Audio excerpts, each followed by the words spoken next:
Hello and welcome to my channel.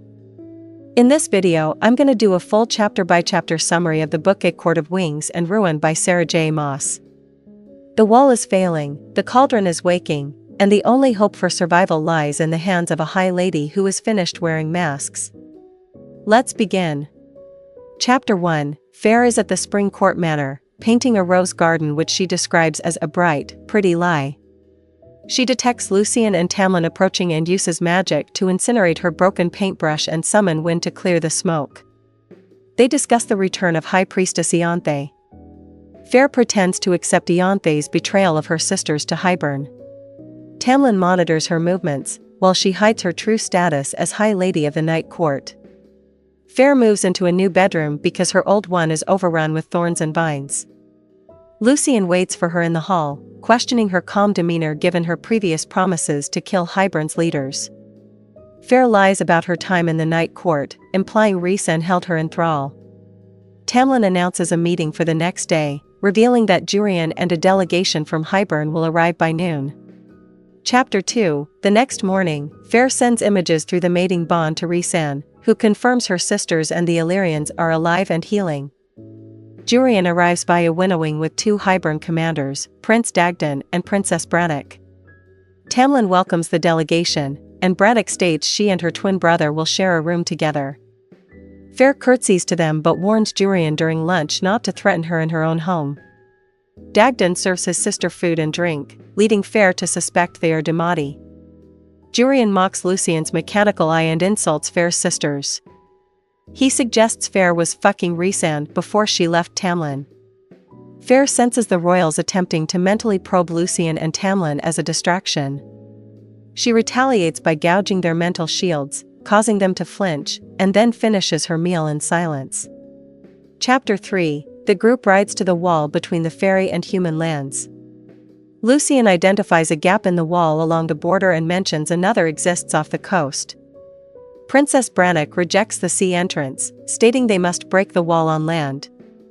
Dagdan notes the human queens have limited control over their people. Dagdan winnows the royals and Jurian directly to the gap. Feyre and Lucien remain behind, speaking privately in a dogwood grove. Lucien explains that he found her melted ring after she left and disposed of it before Tamlin could see. Feyre lies, claiming the ring was melted it off my finger. She knocks her knee against Lucien's, prompting him to tell her Jurian is baiting them for weaknesses. Jurian interrupts their conversation, mocking Lucien for touching the High Lord's belongings. They return to the manor and find Ianthe. Chapter 4, at the manor, Ianthe coos over Jurian, who treats her like some insect buzzing in his ear. Feyre links arms with Lucien to steer him away. In the garden, Lucien reveals he performed the great rite with Ianthe during Calamai because Tamlin refused. He notes that she insisted and he did his duty to the court of his own free will. Lucien asks Feyre not to tell Ellen. Alice prepares dresses for the solstice, noting that Feyre has gained muscle and sun-kissed skin. Feyre feeds false military details about the night court to Dagdan and Brannock. Alice discovers turquoise night court clothes Tamlin failed to shred. She mentions her cousin in the summer court saw Feyre healthy, and laughing, and happy in Valaris. Alice begs Feyre to spare her nephews from any planned retribution. Feyre dons a creamy white dress for the summer solstice. Chapter 5, Tamlin lifts Feyre onto a mare adorned with wildflowers for the summer solstice. On a hill, Ianthe raises her arms to the sky at the marked spot where the sun rises. The sun breaks the horizon, but its light flows directly over Feyre, who glows with the light of day while the crowd cries out. Feyre uses the mating bond to tell Rhysand she wishes to spend the day with him. Rhysand laughs, telling her it would be an honor to spend a moment in her company. Feyre approaches Tamlin and asks him to dance. They dance repeatedly until sweat runs down her back. Feyre later feigns a nightmare, thrashing her bedsheets. She enters Lucien's room while wearing a lacy nightgown and embraces him. Tamlin enters and sees them together with his claws half drawn. Feyre leads Tamlin out and shuts her door. Chapter 6, gate keys go missing, but Tamlin appears not to care. At breakfast, Ianthe claims the land around her temple is dying due to a blight she attributes to the Naga. Feyre suggests the groundskeepers look into it, causing Ianthe to stiffen. Tamlin decides to join the survey of the second wall cleft. He reveals to Feyre that he burned Rhysand's mother's and sister's wings a long time ago. Feyre, Lucien, Jurian, and the royals camp in the woods. Feyre and Lucien share a small tent for warmth. Feyre tells Lucien she does not want to be touched. Lucien reveals that Tamlin executed the sentries who were on guard when Feyre originally left. Jurian wakes them at dawn, sneering at their shared quarters. Princess Brannock gives Feyre a cold, thin smile and notes that Autumn Court males fuck with fire in their blood. Chapter 7. The party encounters 3 human youths who claim they have come to Prythian as tribute. Lucien denies that Prythian accepts human tribute. Princess Brannock leers at the humans, inviting them to stay for pleasure. Feyre intervenes by spearing her power into the humans' minds. She beholds shards of their lives and then plants horrific memories of fairy cruelty, showing them the Naga, the bog, and Claire Bedder's mutilated body. The terrified humans bolt for the trees. The royals and Jurian spend the day inspecting the terrain. That night, Feyre sits across the fire from Jurian while Lucien fetches water. Jurian states the humans were once slaves and whores to the Fae. He discusses his lover Miriam and claims Rhysand unleashed Feyre upon Hybern rather than losing her. Jurian concludes by stating Hybern will kill them all. Chapter 8. Lucien wakes Feyre the next morning as they smell the coppery tang of blood. They find the 3 human youths mutilated and murdered. Feyre lays her cloak over one torso while flames heat at her fingertips. They lure a bog to the camp to attack the royals. Returning to the manor, Tamlin paces furiously in his study. Feyre rebukes him, stating he sold the court out to get her back. Tamlin's magic hits Feyre, drawing blood from her cheek. Lucien cleans her up while Bronn and Hart watch. Rhysand contacts Feyre through the bond, expressing rage and wanting Tamlin dead for putting a hand on her.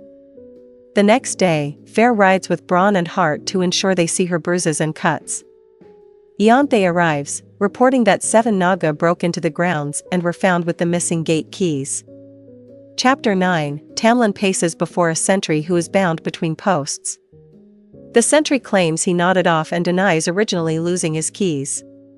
Tamlin prepares to deliver 20 lashes. Feyre slides her power into the sentry's mind to free a memory. The sentry shouts that Ianthe took the keys. Feyre explains that Ianthe staged the attack to appear as a savior. Despite the accusation, Tamlin orders Bronn to put the bit in the sentry's mouth. Tamlin executes the whipping while Feyre leans into Lucien. Feyre remains at the barracks to tend to the sentry while he is patched up. Bronn and Hart escort her back, apologizing for not stopping the punishment or Feyre's previous injuries. Ianthe announces that she and Tamlin will join the next trip to the wall. Alice wishes Feyre well before leaving for the summer court. Chapter 10. Feyre camps with Ianthe, Tamlin, and the Hybern royals. Lucien and Tamlin show the twins a crack in the wall. Feyre chucks an apple core into the woods and follows Lucien and Ianthe. She finds Ianthe attempting to force herself on Lucien, who is shackled in magic nullifying blue stone. Feyre uses her mental powers to force Ianthe to release Lucien and then smash her own hand with a rock. Feyre commands Ianthe to remember that touching people against their will has consequences. Dagdan and Brannock arrive, revealing they fed Feyre Faebane-laced apples. Feyre winnows between the twins during a fight and punches a knife into Dagdan's eye, killing him. She tells Ianthe to claim Feyre killed them in self-defense. Feyre shoulders her pack, and Lucien insists on going with her to get his mate back. They step into a cave archway. Chapter 11. Feyre and Lucien emerge from a cave into the autumn court twilight, leaving the warmth and green of eternal spring behind. Without magic, Feyre describes herself as blind again and utterly helpless.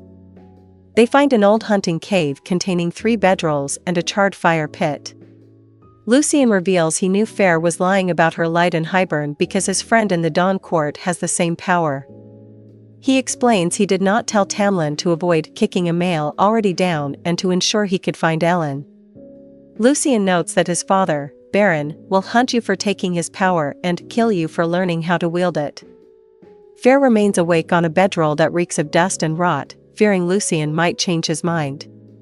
Chapter 12, Feyre and Lucien head north to avoid the summer court border, despite Lucien's warning that Baron's sentries will easily spot us. They hike for 5 days, eating trout Lucien cleans at a granite-flanked stream. While resting under an apple tree, Lucien explains that landworkers would sell his location for extra coin. He mentions Jasminda, a worker who was executed after he failed to protect her. They enter steep foothills toward the winter court range. While Feyre sleeps in a small cave, she dreams of swimming through Lucien's mind. She wakes to find Eris and 2 other brothers pinning Lucien down. Eris holds a knife to Feyre's throat, mocking Lucien for cuckolding Tamlin. Eris orders Feyre to get up and demands they go to their father's home. Chapter 13, Feyre feels her magic stirring awake, boiling past the Faerie. She catches Lucien's eye, and they use fire and magic to bring down the cave ceiling on Eris and the brothers. They flee into the night, abandoning their packs, weapons, and food. They climb a hazardous mountain slope in the snow until they find a shielded cave. Huddled for body heat, Feyre tells Lucien that Ellen is engaged to a human lord's son who hates faeries. Lucien asks when Feyre stopped loving Tamlin and started loving Rhys. At dawn, they cross the border into winter court lands. Upon reaching a frozen lake, they see Eris and his brothers standing at the edge. Eris lifts a hand wreathed in flame and melts the ice under their feet. Chapter 14, Lucien and Feyre run across the slick ice as Eris continues to melt the ground and fire arrows. An arrow hits Feyre's arm, and she rips the pieces from her flesh. She unleashes a blinding light to escape. Eris winnows in front of her, strikes her face, and drags her by the hair toward a party of sentries. He places a gag of fire between her lips and binds her limbs in flame. Cashin and Osriel land on the ice, red siphons and shadows flaring. Feyre uses defensive maneuvers to break Eris's nose and free herself. The Illyrians engage the brothers while Feyre uses ice in my veins to extinguish the magical ropes. They winnow to the Valaris townhouse foyer where Amren waits. Chapter 15, Rhys appears and winnows Feyre up the stairs to their bedroom. Feyre explains that 2 Hybern commanders drugged her with Faerie. Rhys reports that Tamlin's sentries abandoned him and his people are murmuring of rebellion. He reveals he was on the continent at the Human Queen's palace. Rhys tells Feyre that the healer had to rebuild most of his wings for Cashin. They become intimate in the room. Feyre takes a magical bath where Rhys notes the essence of the dirt remains until washed. They spend the night together in their bed, sharing the mating bond which shines as brilliantly as adamant. Feyre promises never again to leave, and they stay together through the sunlight. Chapter 16, Feyre, Rhys, and Cashin find Lucien in the sitting room. Lucien sneers at the matching rings on their fingers, which serve as silent vows. Rhys warns Lucien that he will rip out your fucking throat if he looks at Feyre with disdain again. Rhys explains he loved Feyre long before she returned the feeling and would have let them marry if it brought her joy. Cashin carries a stone-faced Lucien while Rhys carries Feyre to the House of Wind. Feyre tells Lucien their history, including Rhys saving her on Calamai. Feyre enters the sisters' suite to find Nesta reading. Nesta reveals that Ellen is a void who will not leave her room or eat. Chapter 17, Nesta warns that if Feyre brings Lucien near Ellen, she will learn about the consequences the hard way. Feyre finds Ellen sitting blankly in a chair, wearing an iron engagement ring. Ellen repeatedly says, "I want to go home." Lucien stands in the doorway, seeing her hollowness and despair. Rhys leads Lucien to an onyx-doored suite, stating the house is warded against winnowing and Lucien is forbidden from the sisters' floor. Feyre and Rhys fly to Amren's loft. Amren is studying the Book of Breathings, which now speaks utter nonsense. Rhys confirms information about Hybern's potential allies on the continent, and Amren suggests getting the sisters out of the house to help them heal. Chapter 18, Cashin carries Feyre back to the House of Wind. Lucien arrived for dinner wearing a fine green jacket embroidered with gold. Nesta joins them in a long-sleeved, dark blue gown. Amren asks Nesta, "Why do your eyes glow?" but Nesta shows no fear. They eat a meal of pan-fried trout and vegetables from surrounding farms. Lucian advises they discuss whether to hide her powers at the meeting with the High Lords. Rhys announces a meeting at the Court of Nightmares to ask Keir to fight with his Darkbringers. Nesta promises to help repair the wall if they promise me to kill the king and queens. Later, Rhys and Feyre walk alone through Velaris, with Feyre promising to fight with everything I have. Chapter 19, Feyre heads to the sparring ring atop the House of Wind. Cashen spars with her to go over the basics. He expresses anger that they hidden Feyre's status as High Lady, arguing that as High Lady, you are mine and Osriel's and Mor's. Cashen recalls the moment Rhys saved them from Amarantha 50 years ago. Nesta interrupts, and Cashen invites her to spar, but she declines. Osriel takes Feyre to a turquoise mountain lake for a flying lesson. Feyre summons Illyrian wings, and Osriel notes the frame needs to be a bit thicker. Feyre crashes into multiple trees during her takeoff attempts.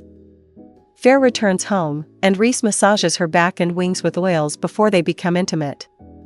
Chapter 20, Rhys takes Feyre to the spiraling pit library beneath the House of Wind.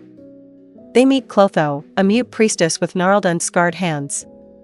Rhys reveals Mor rescued Clotho after males cut out her tongue and smashed her hands. Rhys mentions Cashen once flew to the bottom of the pit and came back white as death, refusing to say what he saw. Clotho shows them ancient books with velvet ribbons, the color of old blood. Rhys and Feyre research separately, and Rhys winnows 2 levels down to avoid distracting her. Rhys says he is willing to do everything I have to ensure survival. Feyre suggests contacting the bone carver to find out what he'd give to go back home. Chapter 21, Feyre finds Nesta and Amren in a forgotten workroom where Amren instructs her to shield her vital organs. Mor, Rhys, Cashen, and Feyre dine at the townhouse, though Mor is testy and quiet regarding the Court of Nightmares. That night, Feyre has a nightmare where Nesta and Ellen are mutilated under the mountain while Rhys leaves with Amarantha. Rhys wakes her, and she retells the nightmare while he rubs soothing circles on her back. Feyre tells Rhys about the nightmare in the foyer the next morning. Rhys winnows them to the prison. Cashen accompanies them, wearing twin Illyrian blades. Rhys levels a hard stare at Cashen before vanishing.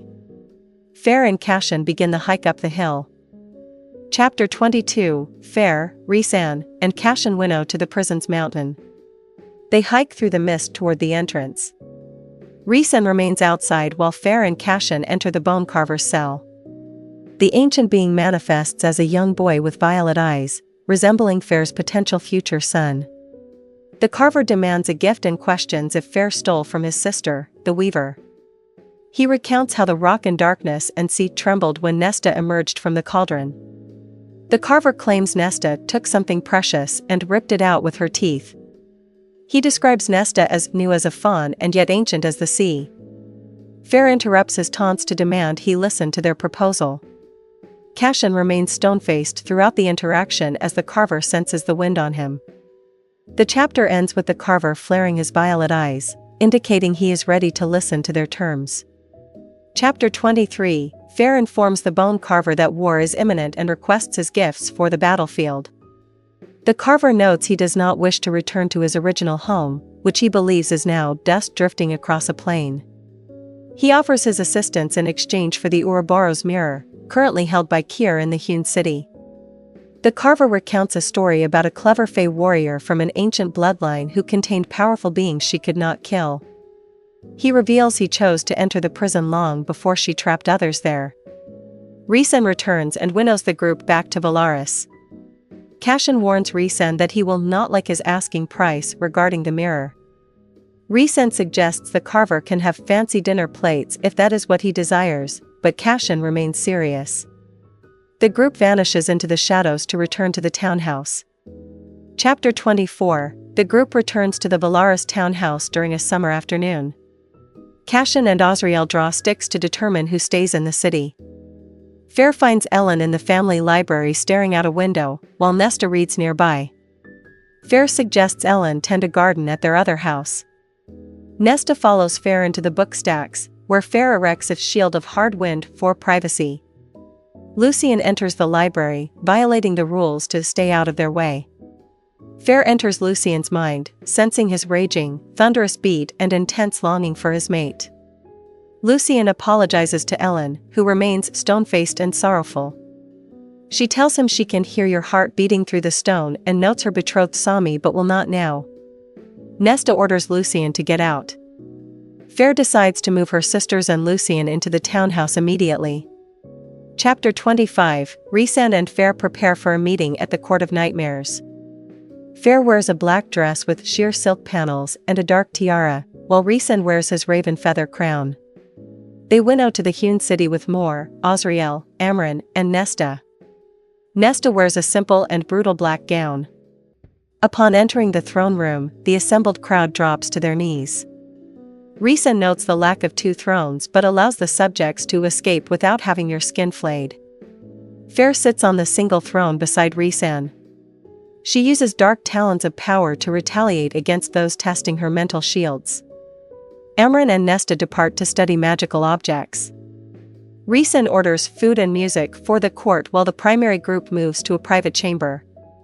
They sit at a mammoth table of black glass to meet with Keir, the steward of the hewn city. Chapter 26, Keir expresses sympathy for Hybern's cause and mocks the Illyrian forces. Rhysand reveals that Eris, heir to the Autumn Court, is present for a secret alliance. Eris offers Keir a formal alliance in exchange for his Darkbringer Legion. Keir demands unrestricted access to Valaris for himself and his court. Rhysand agrees with limited conditions. Outraging Mor, Keir concedes the Ouroboros mirror to Feyre, stating she must look into it to claim it. He warns that those who do go mad or are broken beyond repair. After Keir leaves, Eris reveals he refused to participate in the execution of Lucien's lover and anonymously alerted Tamlin. He admits he gave Mor her freedom by ending their betrothal. Eris offers his silence regarding Feyre's powers in exchange for Rhysand's help in obtaining the Autumn Court throne. He departs, promising to attend a meeting in 12 days. Chapter 27, the group returns to the townhouse. Mor confronts Rhysand and Azriel for working with Eris without warning her. Cashan also expresses disgust, suggesting they should have spiked Eris's fucking head. Rhysand explains he took precautions by ensuring Valaris business owners will not serve, shelter, or entertain Keir's people. Amren intervenes, promising to help Mor hunt them down and butcher them after the war. Amren reveals she was a messenger and soldier assassin for a wrathful god and bound herself into a fae body to escape the prison. Ellen appears, speaking as a seer. She mentions hearing someone crying who is different and changed. She describes seeing young hands wither with age, a box of black stone, and a feather of fire. Azriel winnows away after hearing her visions. Feyre acknowledges to Nesta that she entered Lucien's mind, which Nesta sensed. Chapter 28, Feyre trains with Cashan at the House of Wind to focus and center herself. She later attends a lesson with Azriel regarding wind currents and downdrafts. Returning to the townhouse, Feyre finds Mor with letters from the High Lords of Day, Dawn, and Winter, who have agreed to meet. A healer named Maja arrives to inspect Ellen. Maja reports that nothing is wrong physically but suggests the mating bond is a bridge between souls that can affect a person's state. Maja instructs Lucien to sit with Ellen to sense what is amiss without pushing her. Mor admits to Feyre that she understands Rhysand's bargain with Eris to keep Baron from hunting Feyre. Mor expresses her hatred for the difficult decisions required by war. The chapter ends with the group preparing for the upcoming meeting with the other High Lords. Chapter 29, Ellen and Lucien sit in silence during a stilted tea session while Mor and Feyre observe. Nesta watches from the dining room. Ellen sipped tea but ignored Lucien. Rhysand and Cashan watch from the street before leaving to get a drink. Rhysand informs Feyre via the bond that Tarquin is contemplating joining the alliance. A tug on the bond startles Ellen, who claims it felt like a thread tied to a rib. Amren continues Nesta's training in the other room. Ellen becomes lucid briefly but then speaks of twin ravens coming, one white and one black. Nesta guides Ellen to the garden. Lucien tells Mor and Feyre the bond is a real thread he felt when Ellen ran off. 2 days later, Feyre trains with Azriel by a mountain lake. Azriel tells her the story of Nefel to emphasize that perceived weaknesses can become strengths. Chapter 30, Feyre cancels her training due to muscle soreness. Cashin and Azriel arrive at the townhouse, where Ellen tells Cashin he will not survive the coming conflict. Azriel leads Ellen to the garden to see her herbs. Cashin winnows Nesta to the House of Wind. She vomits upon arrival.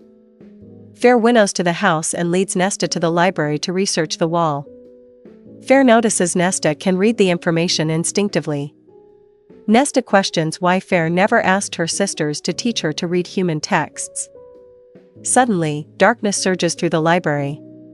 Two ravens, assassins from Hybern, emerge from the gloom. They identify themselves as the king's ravens and state they have come to take Nesta back because she took something from that cauldron. One raven blows blue Febane dust at Feyre, neutralizing her magic. Feyre and Nesta flee into the darkness toward the pit. Chapter 31, Feyre hauls Nesta into the eternal blackness of the library pit. They sprint down the spiraling path as the ravens follow, laughing and scratching talons on stone. The ravens taunt Nesta about what she took and mention the youngest human queen wanting to harm her. Feyre realizes Ellen's twin raven's vision was a warning. As they reach the bottom, Feyre fumbles along the book stacks, seeking a way to hide. Cashin's voice suddenly sounds at Feyre's ear, instructing her don't look. Rhysand lands so hard the entire mountain shuddered and storms toward them with night rippling off him. He orders Cashin to get them out. Plumes of darkness shield Feyre's view of Rhysand's actions as the ravens begin screaming. Cashin tightens his arms around Feyre and Nesta, his siphons flaring blood-red light, and they launch skyward out of the pit. Chapter 32, At the House of Wind, Cashin provides brandy to a bloodless Nesta and Feyre. Rhysand arrives with blood coating his hands. He confirms the ravens are dead and that he examined their minds before finishing them. He reveals Hybern hunts Nesta because she stole too much from the cauldron. Nesta admits she does not know what she took. Rhysand explains the king used a fleeting spell of mighty power to infiltrate Velaris. He notes that Hybern's eyes will report that they are still at the camp while they actually march north under a sight shield. At the townhouse, Ellen identifies herself as a seer. She reveals that a sixth queen named Vassa is alive but cursed to be a firebird by day and woman by night. Lucien decides to leave the next morning to find Vassa. Feyre washes the blood from Rhysand's hands in their bathing room. Chapter 33, Azriel identifies Ellen as a seer because she sensed the ravens and mentions a queen with the feathers of flame. Ellen describes the sixth queen as alive but changed, living by a lake in the continent and cursed to be a firebird by day and woman by night. Azriel identifies her as Vassa from Scythia, noting her realm is rich in trade and arms. Lucien announces I'll go to find Vassa, citing his knowledge of the continent and human world.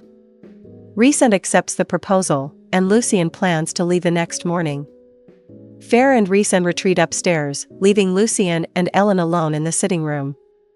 In their bathing room, Feyre washes the blood still caked on his skin from the raven's attack. She uses a warm washcloth to clean his neck and temples. Rhysand notes that Varian sent a warning for Amren. Chapter 34, Amren spends the night hunting through Velaris' 4 remaining Hybern spies. The next morning, Lucien gathers his weapons in the foyer to depart for the human continent. Rhysand waits to transport him to the continent's edge. Ellen appears atop the stairs, and she and Lucien lock eyes, though she said nothing. Lucien inclined his head in a bow and vanishes with Rhysand. Feyre waits for Rhysand's return while Nesta practices building those invisible walls in her mind. After Rhysand winnows back, Amren stormed in through the front door. She announces that Hybern has attacked the summer court and is currently laying siege to Adriata. Rhysand instantly focuses his power to send a silent signal across the land. Feyre and Mor prepare to winnow to the conflict as the High Lord and Illyrians have already joined the fray. Chapter 35, Mor winnows Feyre to a hill flanking the summer court palace in Adriata. Feyre unsheaths her Illyrian blade while Mor draws her seraphim steel. They enter the palace where Hybern soldiers are 3 levels down, and climbing. Feyre kills 5 High Fae soldiers by using Tarquin's own gift of water to seal off any air in a soldier's throat. She and Moore clear the palace corridors, winnowing and slashing until mounds of their bodies remain. They move into the city streets to engage more hybrid soldiers. Feyre mentally spears herself along the mating bond to find Rhysand. Looking through his eyes, she experiences the heat of the sun and blood of the battle. She watches as he lands on a hybrid warship with twin blades.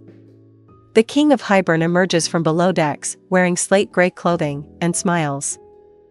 Chapter 36, Rhysand confronts the king of Hybern on the warship, noting blood slid from the tips of Rhys's twin blades. The king mocks Rhysand about his time with Amarantha and the deaths of Dagdan and Brannock. He threatens that after Rhysand is dead, I am going to take her, referring to Feyre. Rhysand realizes the king is a fleeting spell illusion and turns the surrounding soldiers into red mist. Back in an alley in Adriata, Feyre vomits repeatedly while Moore rubs soothing circles on her back. They return to the palace and find Tarquin in a council room. Tarquin tells Feyre, I thought you had come for me, too, believing she helped Hybern by destroying the spring court. He notes that Hybern docked in his, Tamlin's, harbors before sailing to Adriata. Feyre offers her services to Tarquin before Rhysand winnows them away. Chapter 37, the Illyrian forces establish a camp in the hills above Adriata to tend to Wing's shredded and mauled faces. Feyre hauls bowls of fresh water and helps healers until she collapses on a bucket. She awakes inside a tent with Rhysand, who is reviewing casualty lists. Rhysand admits the king targeted the library because of what it meant to me. Feyre insists they move the meeting with the High Lords to 3 days from now. In the war camp tent, they spend the night together on a pile of furs. Feyre notices a bruise on Rhysand's ribs caused by a spear tipped in Febane. After dawn, they winnow back to the Valaris townhouse. They find Nesta and Amren waiting in the foyer. Rhysand informs them that there was a battle. We won. Chapter 38, Nesta asks about Cassion's whereabouts, and Moore sharply replies, he's busy. Moore warns Nesta to keep her forked tongue behind your teeth before vanishing. Rhysand orders Moore to send out dispatches to set the meeting for 3 days away. Amren leads Nesta to the sitting room for history lessons regarding court territory lines. Feyre requests that Rhysand take her to the prison immediately. They meet the bone carver, who manifests as a young boy with Rhysand's face. The carver asks for Feyre's firstborn in exchange for his help. Feyre refuses, and the carver reiterates, bring me the Ouroboros and I am yours. Rhysand throws a chicken bone at him as they depart. Feyre shows Rhysand what their potential son looks like through the bond. They return to the townhouse and head for the kitchen. Chapter 39, Feyre and Rhysand find Ellen in the kitchen, covered in flour with Nuala and Ceridwen. Ellen is making bread and offers a faint smile. Feyre and Rhysand retreat upstairs to bathe and then make love in their bedroom. The next morning, Nesta meets Feyre at the breakfast table and asks, you went off into battle. Without a second thought. Why? Feyre replies, because people needed help. The following 2 days are occupied by diplomatic back and forth between courts regarding a meeting location. Rhysand, Moore, and Osriel review information about Thesan's palace and possible traps. Amren and Nesta continue practicing in the sitting room while Amren searches for a promising section of the book. On the morning of the meeting, Feyre dons a gown of glittering starlight refashioned from her starfall dress.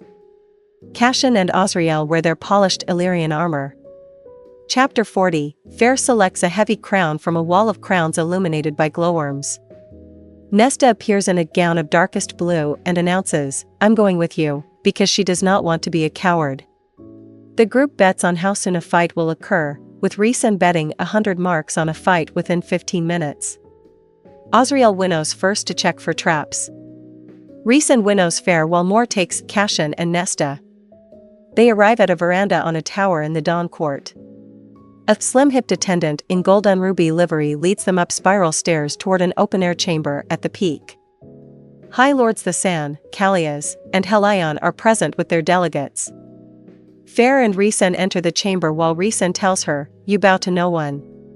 Since this book is 82 chapters long, this book summary will be split into 2 parts, and this was part 1. Part 2 will be summarizing chapters 41 to 82. Have you read this book? Let me know in the comments if you loved it, hated it, or fell somewhere in between. If you want more book summaries like this, hit that subscribe button. I post new breakdowns every week. And if there's a book you'd like me to cover next, drop it in the comments. Thanks for watching, and I'll see you in the next one.